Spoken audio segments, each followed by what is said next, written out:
Olá pessoal, sou João Manuel, professor de Biologia, e vamos estudar hoje as proteínas.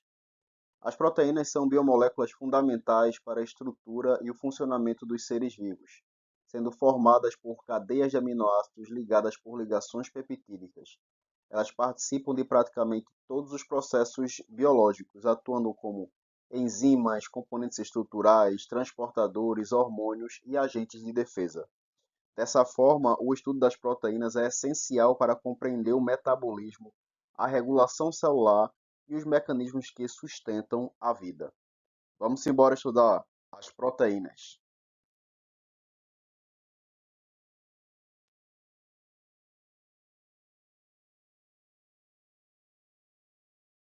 As proteínas são compostos orgânicos formados principalmente por elementos como carbono, oxigênio, hidrogênio, nitrogênio e enxofre.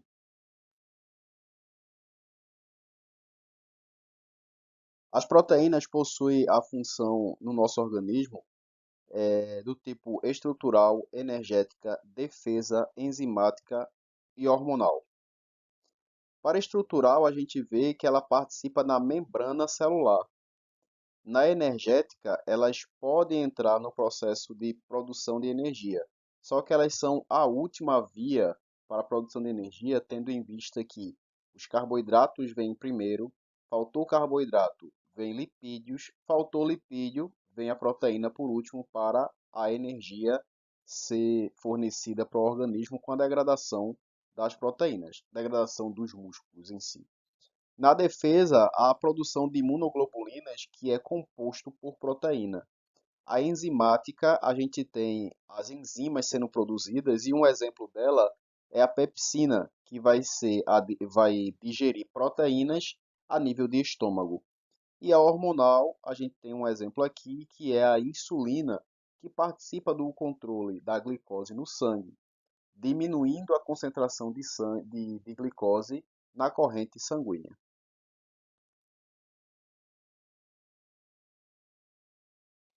Quando estudamos os carboidratos, nós verificamos que os carboidratos eles eram, na realidade, a junção de monossacarídeos. Monossacarídeos esse que a gente viu, que era a glicose, a frutose e a galactose, que são os mais importantes para estudar a nível de ensino médio. E aí esses monossacarídeos se juntavam para dar origem a carboidratos mais complexos. A gente viu disacarídeos, oligosacarídeos e polissacarídeos. Aqui nas proteínas não é diferente. A gente vai observar que o monômero não é mais um monossacarídeo. Nas proteínas, o monômero é o aminoácido.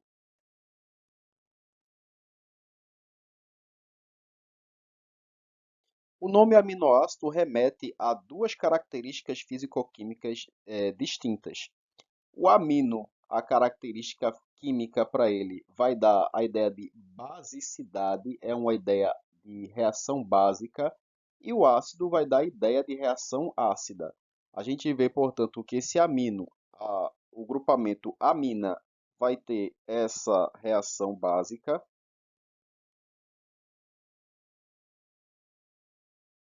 Os ácidos carboxílicos vai dar essa característica ácida para a molécula de aminoácido.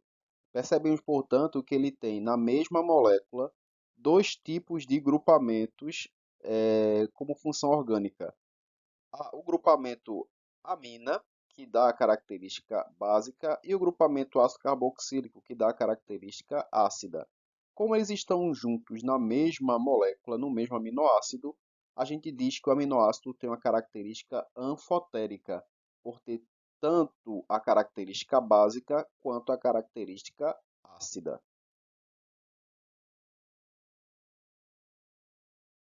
Vimos agora que por ter as duas características químicas de basicidade e de acidez, a gente tem que o aminoácido ele é anfotérico.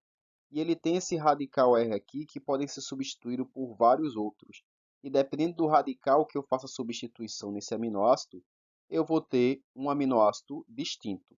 Se eu substituo esse R por esse aminoácido, eu vou ter a formação de uma glicina. Se eu substituo esse radical aqui nesse R, eu vou ter a alanina. e assim sucessivamente.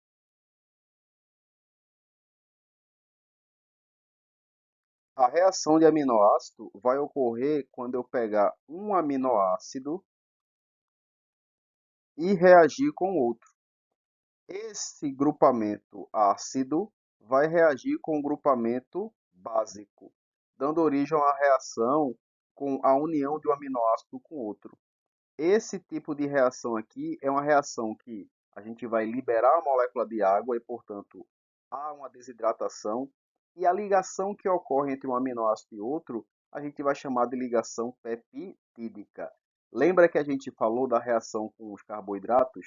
Quando eu juntava um monossacarídeo com outro, eu dizia que a ligação era glicosídica. Aqui a ligação entre um aminoácido e outro é uma ligação peptídica. Ambas as duas reações liberam a molécula de água. É uma reação de desidratação.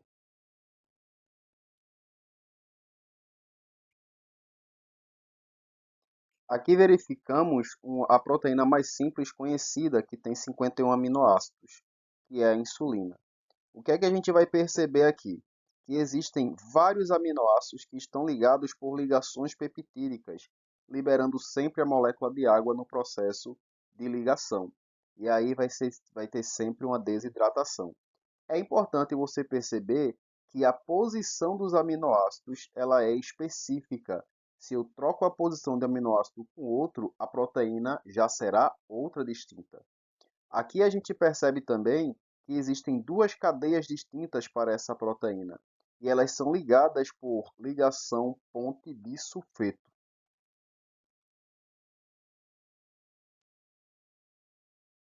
Quanto à estrutura espacial das proteínas, a gente pode classificar as proteínas como sendo estrutura primária, estrutura secundária, terciária ou quaternária.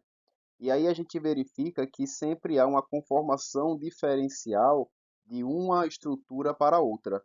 Essa conformação aqui, ela é linear, depois ela começa a se enrolar, ela forma um novelozinho e esses novelos, quando se juntam, dá a estrutura quaternária. Novamente, eu tenho essa estrutura linear, ela vai se enrolando para formar a secundária. Essa secundária se enrola um pouco mais através daquelas interações de sulfeto também. Ela vai se enrolando, formando um novelo. Essa estrutura aqui é terciária, até quando a gente junta estruturas terciárias distintas, dando origem a uma estrutura quaternária. Então, há uma dimensão espacial dessas proteínas que vai ocorrer dependendo das ligações de sulfeto que existem para poder enrolar essa proteína e deixá-la a nível de quaternário. A gente tem os quatro tipos existentes na natureza.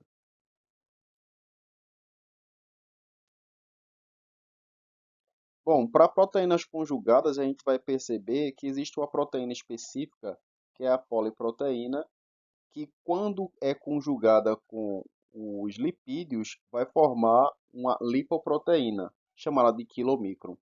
A gente vê nos exames laboratoriais a existência de uma nomenclatura chamada de HDL e LDL. VLDL não é tão comum assim não. A mais importante para a gente compreender o processo de transporte está na HDL e no LDL.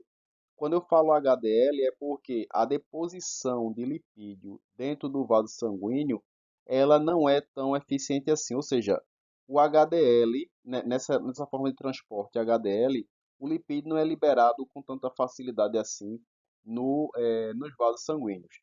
Já no LDL, os lipídios acabam sendo liberados na corrente sanguínea, dentro do vaso sanguíneo, e parte dele acaba formando placas dentro do vaso sanguíneo, e em casos extremos ocorre a obstrução desses vasos. Haverá uma aula específica para a gente entender esse processo do HDL e do LDL.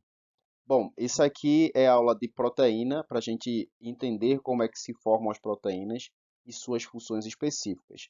O que a gente vai ver agora na próxima aula vai ser a formação de enzimas, que elas são, em sua grande maioria, formadas por proteínas. Até a próxima.